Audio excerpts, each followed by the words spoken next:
No.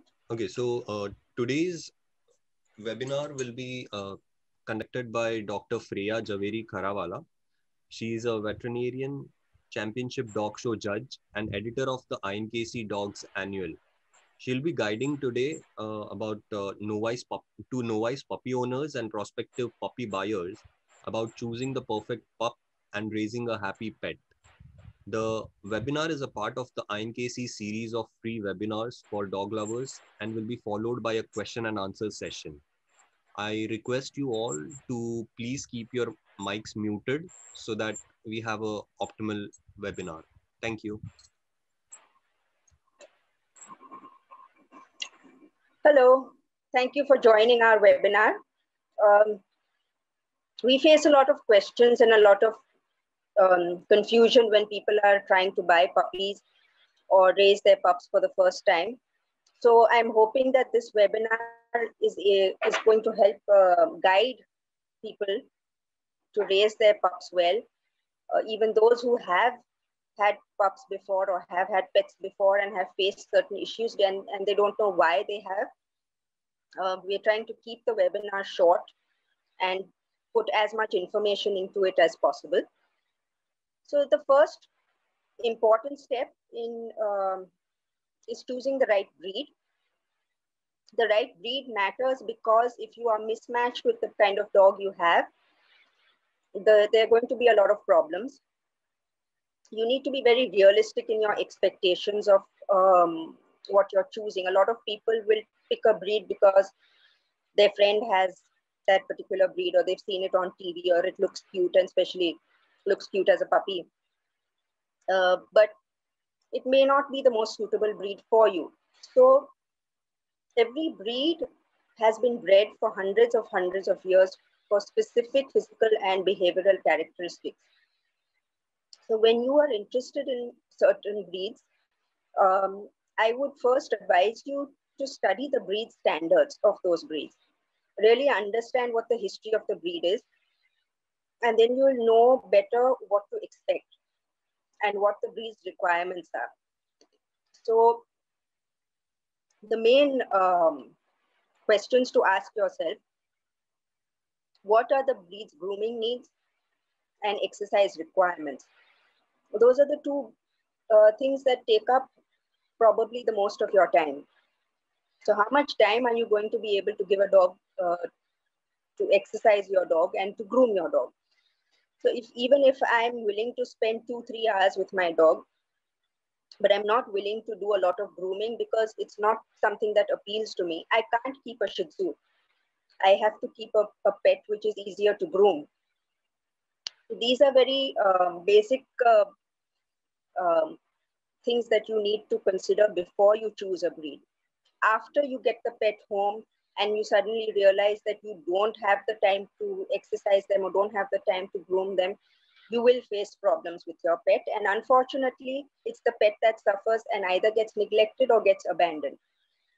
So we don't want that sort of thing to happen. So be very, very practical about your expectations. And despite knowing what the breed needs, if you're still very, very fascinated with a particular breed, then you will have to match your lifestyle or adjust your lifestyle to your dog. So if you want a Labrador or a Beagle, but you're a couch potato, you won't be a couch potato anymore. You're going to have to get up and have to exercise your dog for 45 minutes twice a day, whether you like it or not. And of course, the happy advantage of that is you'll become fitter. So be responsible in your in how you're going to bring up your pet. Be prepared to spend that kind of time and energy and that commitment towards your pet. Another thing I find people tend to underestimate is the financial planning. I think a lot of especially first-time owners, or even people who have kept a pet after a very long gap, might have kind of unrealistic expectations of what it costs today to maintain a pet. What I would suggest is that when you know that that particular breed's nutritional requirements um, how much their veterinary care. Try to keep aside the kind of money you would be spending on your puppy. Keep it aside every month. So by the end of 6 months or a year, you will have more than enough money to buy a puppy. And by that time, you will also know how much it costs to keep a dog of that breed. There are many people who have Great Danes or Saint Bernards. By the time they're 4 months old, they suddenly feel they can't spend so much on their food, and then they switch to an inferior diet. The same with even people right now. Golden retrievers are so popular. By the time the puppy is 6 months old, everyone is looking for the cheapest nutritional options, and eventually the health of the pup suffers. So be very practical about the good thing today is that we have a lot of really good international brands of dog foods, supplements, medication. A lot of major cities in India have excellent veterinary services, but everything costs money. So you do need to be a little realistic in terms of your financial planning when it comes to raising a pup. You must remember that any well-bred puppy is going to cost 40,000-45,000 minimum. So it's a good idea to start gathering up that kind of money from the beginning so that you can afford a well-bred pup rather than going in for a puppy, a purebred puppy, which is randomly bred, which is not bred well. If you feel that you don't want to spend that kind of money on buying a purebred pup, it doesn't make sense for you to get a puppy that is not well bred just because it's cheaper. And I'll come to that later, the reasons for that. Mainly it's because you will not get the kind of physical and behavioral characteristics that you expect from that breed. So it probably makes more sense for you to adopt a pup or from a shelter or even a stray pup. So you can give a needy pup a home if you're not going to be willing to actually spend a lot of money on a well-bred puppy. Where do we buy a puppy from? When we talk about buying from a breeder, you must remember that there is a difference between a purebred pup and a well-bred pup. So I'll come to that in a little more detail later. But what do you expect when you buy a puppy? Number one, we always recommend that a pup should ideally be with their mother till they're 2 months of age, right? By that time, a puppy would have had 2 dewormings and their first vaccination. So you should receive a vaccination certificate, that is a vaccination done by a qualified vet for your puppy. You would also receive the litter is registered. When the litter is registered with the INKC, each individual puppy is given a certified transfer form. That's the image you see on your right, on the right of the screen. That is a certified transfer form, and that is valid till the puppy is 4 months. Within that span of time, you need to fill up the certified transfer form, send it back to the club so that the club can send you the final registration of the puppy in your name. Now, I've magnified one part of the CTF, the certified transfer form, which gives you the 3 generations of the puppy. Now, I just want to explain to you briefly how to read a pedigree. On the left-hand side, on top is the sire. That's the father of the puppy. Below that is the dam, which is the mother of the puppy. In the next column will be the father's father and the father's mother. Below that, the mother's father and the mother's mother, and so on in 3 generations. Now,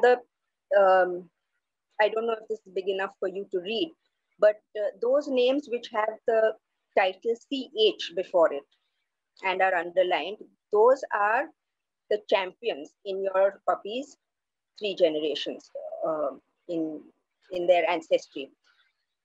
Now, why is championship such an important thing? We'll be coming to that later also in the next slide.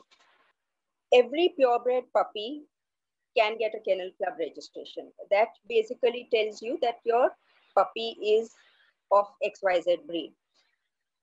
So if you have a husky, the registration says that your dog is a husky and these are his parents. Now, that does not necessarily mean that your dog is well-bred.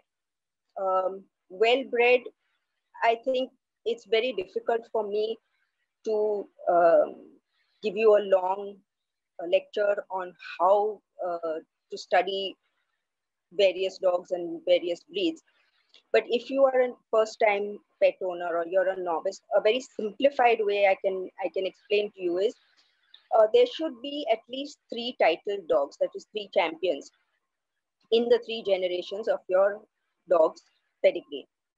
So that dog is reasonably well bred, and that is given over there. Now, I know that a lot of people get conned into believing that their dogs are very well bred. They're told when the pup is sold to them that they come from champion bloodlines and all that. And when asked about the papers, they say, oh, but we don't have papers for the pup. So that guarantees nothing.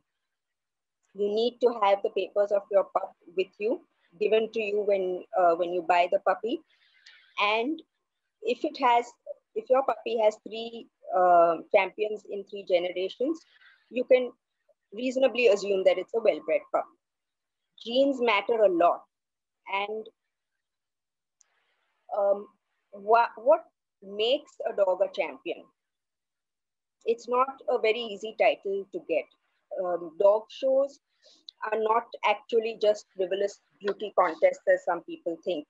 Championship dog shows are judged by experts, people who know the breed standard and who understand the conformation of each breed as it is supposed to be.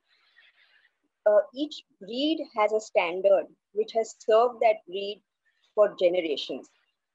And that is the standard to which people breed well-bred dogs. And that is what preserves the physical and behavioral characteristics of a dog. And that is what makes purebred dogs such good companions for us, because we know exactly what to expect when we get a Labrador, or we know what to expect when we get a Rottweiler. So how does a dog become a champion? When a dog is entered for a show and they win a challenge certificate means that the judge believes that this particular dog is worthy of being called a champion. And if 3 different judges in 3 different shows give that dog a CC, that dog gets the championship title. Now, if I claim that my dog is a champion, that championship has to be endorsed on my dog's registration certificate. I cannot make these wild claims and just expect people to believe it. It has to be there on his paper. So a champion is not a small title. I know a lot of people will say, I don't want to show my dog, I don't want to breed from my dog, so why should I buy from a champion bloodline, or why should I bother paying so much for a well-bred pup? But you're not paying more just for the privilege of showing or breeding your dog. You may not. That is up to you. That is a personal choice. We are not going to comment on that. But do you honestly believe that if a dog, I mean, you say you don't care what your dog's head or tail looks like, but do you believe that a dog that lacks the physical characteristics of a breed would have the behavioral characteristics of that breed? They won't. Because if they have not been bred carefully, if generations of their ancestry has not been studied by their breeder, and they haven't been planned as well-bred pups, then you're in for a lot of unpleasant surprises. In the dog shows, when dogs are judged, everything is judged about that dog.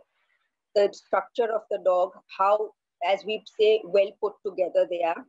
That means how balanced the dog structure is, how good the gait is. The slightest gait abnormality will be picked up by the judge. I see in my practice today, in my clinic, I see so many puppies and so many dogs with terrible gait abnormalities. And sure enough, they have orthopedic problems. So what are you getting for paying a higher price for your puppy? Two very important things: predictability and longevity. A sound dog, physically and behaviorally sound. That is what you're aiming for. So first things that you do when you bring your pup home, I know that a lot of people spend a lot of time, energy, and money on expenses that they don't need. The most important thing to do before you bring your puppy home is to puppy proof your house. So keep everything, electrical wires, anything that is dangerous for your puppy, keep it out of reach, keep it at a height. Toys, bath mats, anything that may be lying on the floor should be picked up. What to buy for your pup in the first stage: get the puppy food that has been fed to your pup by the breeder. Later on, if you need, on the advice of your vet, if you're changing to a different brand, you can change gradually. Never ever, whether it's a puppy or an adult, never ever change the diet very suddenly. It can cause a lot of gastric upsets. You need 2 bowls essentially for your pup, for his food, for his water. You don't always need a bed, because most pups don't prefer to sleep on thick cushioning. A lot in our climatic conditions, a lot of pups feel a bit hot, so they tend to sleep on the floor. Or you can simply offer them woven cotton bed sheet. That is the best thing. Always avoid synthetic materials. I know a lot of people give their puppies these very pretty velvety blankets and things like that, but sometimes it causes allergic reactions, respiratory or skin. So avoid that. When you bring your puppy home, it's a good idea to take your pup for a visit to the vet within the first couple of days. Besides that, if you see anything irregular, I mean, I think it's just a little bit of common sense in that if the puppy vomits or has diarrhea, or has a rash or has ticks or discharge from the nose or eyes, anything like that, I think is an indication to rush to the vet immediately. If not, let your puppy settle in a day or so, and then take him to the vet. Early discipline is very, very essential when you get your pup home. So food timings, food quantities. Food timings, of course, will change as the puppy grows. So initially, you're going to feed smaller quantities more frequently, because the size of the stomach is small, but the requirements may be more. Food discipline. Stick to one particular type of food. Stick to specific food timings. Don't keep changing the timing too much. And offer food for 5 minutes, and then just pick up the bowl if your puppy doesn't eat. If he seems unwell, then definitely your puppy not eating is a sign that you need to see the vet. Where the puppy will sleep has become a big issue now, because a lot of people are misguided into believing that the puppy should sleep with them on the bed, and especially because in the first few days the puppy cries, they're away from the mother, they're away from their siblings, so they then tend to whine, or they get up in the middle of the night and want attention. The pup should not be allowed on furniture, on the bed at all. The pup should be on the floor at all times. Apart from it being a little dangerous, because when you pick the puppy, a small puppy up, put him on the bed or put him on the sofa, he is always likely to want to jump down, and he's going to hurt himself doing that. That is one thing. Secondly, behaviorally, we never advise that you allow puppies or dogs to sleep on the bed or to sit on your furniture, because it encourages dominant aggression later on. Toilet training, a lot of people are a little concerned about toilet training and want to get trainers to do that. Toilet training is not something a trainer can do. Toilet training is going to be something that you need to do at home, and it's not that difficult. The only issue is that a young puppy does not have a lot of control over their bladder. So the times when the puppy is most likely to pass urine or stool is when they wake up from their sleep and soon after their food. Also when they've had a lot of activity running around. These are the times when you pick up the puppy, put them in the place where you want them to urinate or pass stool. And in case there are some accidents, they have urinated somewhere else, you can simply soak the urine with an old newspaper and put that old newspaper where you want him to go next time. Gradually, your pup will learn to go where he's expected to urinate or to pass stool. But yes, it's possible that he doesn't make it all the way there and he urinates on the way. But don't discourage him. Encourage him if he's going in the right direction. Basic commands you can teach your pup even at a young age, but remember that when they're young, their attention span is like 5 minutes or so at a time. So the simplest way to train a dog, give a command, put the dog in that. If you're, for example, teaching them to sit, give the command sit, put your dog in the sit position, and immediately reward him with a few dog food kibbles or with a lot of praise or by playing with a toy. So training is not difficult. Dogs are smart. If you want to enlist the help of a trainer, you can get a trainer to come home and help to show you how to train your dog. So with that, we come to the end of our webinar. We'll take the questions in just a few minutes. In the meantime, I would like to thank all those who have advertised for our Dogs Annual, all the companies that have advertised for the Dogs Annual magazine. Himalaya Pet Foods and Himalaya Fresh Coat, Ardent range of naturally hypoallergenic foods,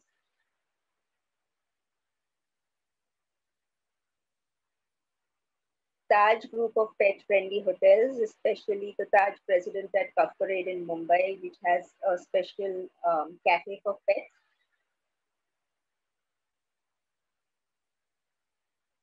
Fit pet boarding kennels at Khandala run by Javeri Kharawala.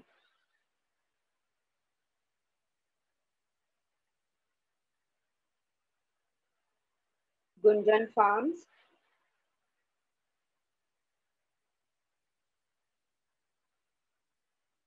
Hills Pet Nutrition.